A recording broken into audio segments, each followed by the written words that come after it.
And it's gotta be Cinnamon Toast Project. That's the only thing that's soothing my soul. Turn on the TV to Power Rangers. So now let's talk about DC's Elseworlds. So if you guys have been following the shows on the CW, you got The Flash, which is terrible. You got Arrow, which is redeemable. Which you get Legends of Tomorrow, which is beyond terrible. It is a horrible show. And then you have Supergirl, which was really great, and then went, what the heck? And then finally you have Black Lightning, which is an amazing show, which is not a part of this. So don't even count Black Lightning. I know Daddy's going to talk about The Flash as being great and everything. But anyway, what happens is one cool thing that they do with those shows is they do make the plots interweave sometimes. So that has been happening ever since the very first season. Matter of fact, Arrow is actually a spinoff. I'm sorry, Flash is actually a spinoff of Arrow. That came first. Everything is actually called the Arrowverse. So you had Arrow first, then Flash, and they started mixing it out.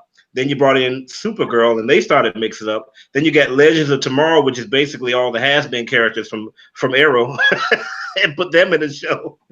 And now all four of them are mixing together. And I will admit they have some compelling stories there. So I can't wait to talk about it. I had a chance to watch all 3 episodes and really get into this thing. So go ahead there. Let's go ahead and let Chuck go first there.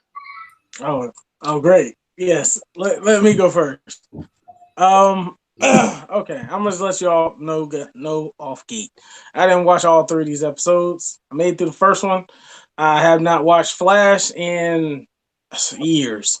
I haven't watched Arrow since season 2. I never watched Supergirl. I watched the what's the other one with the world people jumping? What's the whole group? Yeah, that I watched 2 episodes of that and was like, I'm through. Wait till Shield comes out. So I'm gonna go ahead and let you know. I watched the first episode with the Flash. I immediately remember why I hated the Flash so much. I was surprised during the beginning, when he said my daughter came back. I'm like, he had a daughter? I was like, I missed all of that. So like he had a daughter Flash come out. I was like, oh, okay. I'm still not intrigued. I guess I'm not even going to the show yet. The biggest thing I don't like about the Flash is they just recycle the same people every season, and they just put them in new characters. Like I just can't stand it. Like the good guy's not the bad guy, the bad guy's the good guy. But we're just gonna use the same 5 characters for 7 seasons or whatever long it's been out. It keeps it fresh. It doesn't work. They need to end it, Tori. They need to end it. The same face, but it's a different person. That's the whole point. It's garbage. It doesn't play well on TV to me. I'm sorry. I need to see some new characters. I did see some dude I didn't know. I still don't know who his name was. He was just over there at Star Lab. I'm like, who is that guy? What was he doing? He was basically just in the background working with what's the dude with long hair? Cisco. Yeah, basically working with this Cisco. And I don't know who he was. Still don't know who he was. They didn't really talk about him that much on the show. But anyways, let me give you my review. I understood everything. How he changed everything on their Earth, switching people. I don't know what's the guy that gave him the book? Guy's name, the one that comes and gives the Book of Death. I know it's the Book of Destiny, but I don't know what his name is. Okay, so he comes and gives the old guy the book. I mean, I didn't think they were gonna go right into the switch. Like everybody's in a different body or in a different reality in a way on Earth. Like Barry is now Arrow, and Arrow is the Flash. So that kind of threw me off when he kind of woke up in Iris's bed with them. I was like, oh, this is a little awkward. It's like then she kissed him and everything. I was like, oh, okay, it's gonna go bad. As soon as Barry found out. But Barry, of course, didn't do anything. Like, he didn't care. So he's like, oh, you woke up with Barry? You woke up with my girl? It's good. No. That was the only thing that Barry was doing. He said, yeah, we got to change this now. He got a little jokey, but it's like, come on, bro. Like, your boy just woke up with your girl in the bed. Like, we gonna have some conversation. What did you do? First of all. And Iris made me breakfast. He was like, what? Iris can cook? Hey, really? But I don't know. I guess the whole thing, it just always builds so fast with the Flash shows. Like, no matter what crazy thing happens, they just all get together really quickly and just figure out a solution by the end of the show. It's like an hour. Yes, but they can make things last a little, make it seem a little harder. It's like, oh, let me just go to Earth 32. Here's a little little time. What the heck did he just give him? What was that? A little emerald just open up wormholes. If you watch the show, you would know that Cisco, you don't have to run no more. So they just got little phase forces. He just jumps into other realities. Cisco can't use his vibe powers anymore because the cicada messed his powers up. So now it hurts him to use them. So now they have to use the teleporting thing to go in between dimensions. If you were watching the show, you would understand. Why do I need to watch the show? That don't make me want to watch nothing. That's just, to me, it makes it too easy just to go through world. It's like going to my neighbor's house for a barbecue. Oh, let me just go to 32, Earth 32, and go meet other little Charlie and eat some steak. Like, no, it does not need to be that easy. Seasons now. They've been working on it for this is why I don't like DC. This is why I don't like DC. Y'all, they don't have no repercussions for nothing. Like, you can't just go into alternate realities and just chilling. Where do yourself see yourself in the other world? Like, that don't have nothing to do with nothing. That's part of it. There's a whole nother 100,000 dimensions, and they're all aware of each other. All right, never mind. I'm going back to Miles Morales. That was such a great movie. I was so glad we got to watch that. The end of the show, Superman, I don't like him. I don't like Lois Lane. They made Superman look like a little punk. I don't know why Arrow even puffs his chest out because Superman looks smaller than him. I'm like, did Superman even work out for this role? Like, who is this soap opera dude? Like, why are you even here? You're not Superman. So you don't even look like a Superman. It's irked me the whole time. He look like a real man. Much less a Superman. For real. I was like, they can't get anybody else to play him. And Lois looked like she was like 65. I'm sorry to say, bro. I'm like Lois, like, this has got to be the worst casting Lois I've ever seen. I don't know where they got her from, but I'm gonna check out those other 2 episodes. I heard the Arrow one was the best one off of the other review. So I'm gonna see, hey, maybe Arrow will bring me back in. Maybe I'm gonna like Arrow and I'll check Arrow out. Cause I used to love Arrow until they got stupid on me. Last season of Arrow, telling you, what was that? Last season was at 6. That season was amazing. Like, it was one of the best shows on TV. I might jump back into Arrow just to see. Maybe I'll be able to watch some of their shows. Okay. But yeah, what about you guys? Sorry I didn't watch them all, but go ahead, Dan. Tell us how much you love the CW. Oh no, I hate the CW. I only like the Flash because I'm invested in the characters. I know I have what's his name? Barry Allen, Iris West, Joe West, Cisco. Those are my favorite characters. Okay. And this crossover was decent. It wasn't I say it was good, but I think it was more of a setup for next year's crossover. The Infinite Crisis.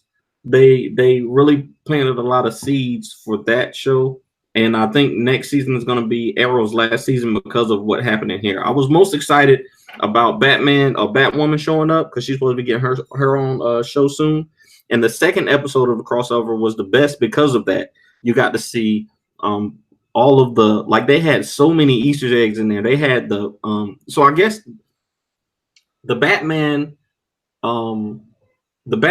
city in this show is the same as the Christopher Nolan Batmans. I think they're trying to say that it's the same universe as the Christopher Nolan Batman movies because they had Bane's mask from that movie. Mm-hmm. They talked about Bruce Wayne disappearing at the same time as Batman with the explosion. They talked about there was like 5 things that they said that directly came from that movie. And yes, they had Mr. Freeze's gun from Batman Returns, from the old Batman Returns, you know, where Arnold Schwarzenegger. That's Batman Forever, I think. Batman Forever. Batman and Robin. That's Batman and Robin. Batman and Robin. They had that gun, but you know, it was just kind of a gag. And they got Mrs. Freeze, Nora Freeze is gonna be, you know, the Freeze villain. So the second episode was really cool. They had a lot of stuff in there. They showed the names Pamela Isley, Oswald Cobblepot, you know, all of that stuff. So it really kind of set her show up, and I think that's going to be cool. I wish we would have got more of her in there since they went to Gotham for all of that. But it did, her costume looks cool, and her and Supergirl had a really cool moment where they talked about their famous cousins, being glad that they were, taking charge. But that third episode was just horrible. It was like, I guess we need to finish this somehow, and they just threw it all together. It just wasn't great. They had Supergirl and a Flash running around the Earth in opposite directions, trying to slow down time, and they almost burnt up, which is never. I mean, it did happen in the comics, but like it was just ridiculous. And then Excess wasn't even in the show. The daughter Iris and Barry's daughter have been in the whole season, but she wasn't in the crossover for some reason. And she's been. Real quick on that one, is she Iris? Is Iris playing her? No, or they got a new different girl. No, it's a totally different girl. She's you should. I'm telling you, you should watch this last season at least. You over there thinking all black people look alike or something? To racist. No, I was wondering if they just recycle her and like, oh well, that's her mom, so she's gonna look exactly like her. So we'll just use her. No. We don't have to pay anybody.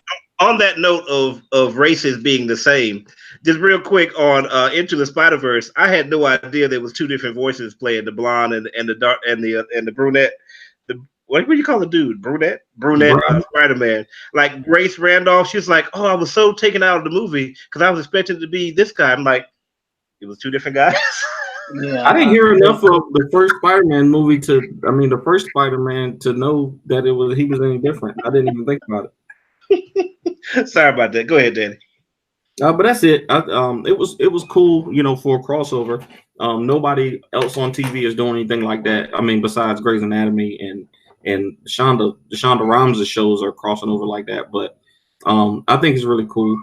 And yeah, I can't wait for Infinite Crisis. I think it's going to be crazy. I wish they would bring Black Lightning in, but I understand that they shoot in Atlanta and all the rest of the shows shoot in Canada. So, just keep the black guys out of it. Black Lightning is good, and all the other shows are trash. That makes it that. But it's not though. Black Lightning is probably the third best show, but third best. The last. If it was the best, then they would put them in the crossover. There would be no reason not. The Black Lightning crew is like, I'm good. I'm good, dude. I got your email. I'm good though. If it was the best show, then they would make that crossover work for Black Lightning because that would be the biggest girl, but it's not. Okay. Let me. What did you guys say about it, Rashad? Baby girl got to take care of baby girl there. For me, it was kind of interesting. I will give it to you. Like, the guy that plays Barry Allen, Grant Gustin. It's interesting to see him in one role. Now you see him in a completely different role. Like he was the Flash. Now he's the Arrow. He's kind of happy-go-lucky. Now he's like gruff and tough. You know what I mean? And then Candace Patton, I love her. Just to see her, doing her thing over this way, and then seeing her do her thing in another way. That's just amazing. Like it's so interesting.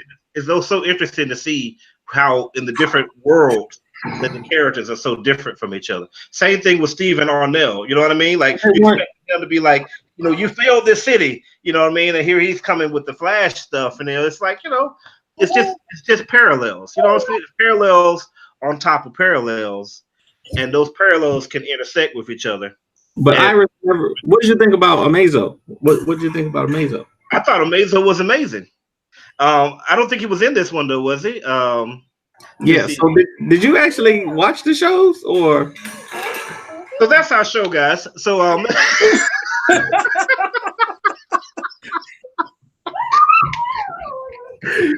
terrible. I always got one in, Rashad. I got one on. Come on, bro.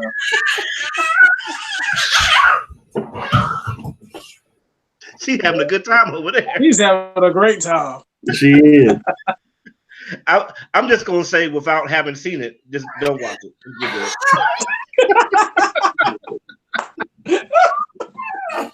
Well, Olivia, I'm gonna say don't watch it. Comic Historian put up something saying it might be better than Avengers. So yeah, I'm gonna kick him in the face. He about to get unsubscribed. He about to lose so many followers. He about to get unsubscribed just for that comment. He shouldn't even put that on his post. Kick him in the eyes. All right, guys. Well, that has been our show. Oh, hey, Olivia, Olivia, do you have any closing thoughts? Olivia's taking over.